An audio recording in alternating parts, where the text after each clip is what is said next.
শাস্তি যেমন করতে হবে তেমন বাংলাদেশের বিচার ব্যবস্থাকে ঢেলে সাজাতে হবে এবং দ্রুততম সময়ের মধ্যে ধর্ষকদের ফাঁসি কার্যকর করতে হবে। আর যেহেতু জাতিসংঘের মহাসচিব অ্যান্টনিও গুতেরেস বাংলাদেশে এসেছে, শাহবাগীরা সেই হাসিনার সেই ফ্যাসিস্ট হাসিনার সেই দোসররা আবারও জাগ্রত হয়েছে। আমাদেরকে একবার শাপলার প্রান্তরে রক্ত ঝরাতে হয়েছে, আমরা সেই শাপলা আবারও জেগে উঠেছি। এবার শাহবাগ ধ্বংস হবে। এই বাংলাদেশের ভিতরে কিভাবে বিশৃঙ্খলা সৃষ্টি করে রাখা যায় সেটা নিয়ে গভীরভাবে ষড়যন্ত্র করছে।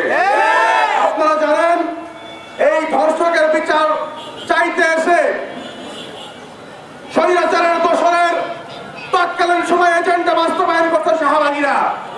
আমরা জানি যে ধর্ষণ হয়েছে আসিয়া আমাদের বোন, তার বিচার চাইতে এসে আমরা রাস্তায় যখন গলা ফাটিয়েছি, আমরা রাস্তায় যখন মিছিল করেছি, আমরা রাস্তায় যখন বিচার চাই বলে ভাই বোন একত্রিত হয়েছি, তখনই স্বৈরাচারের দোসরেরা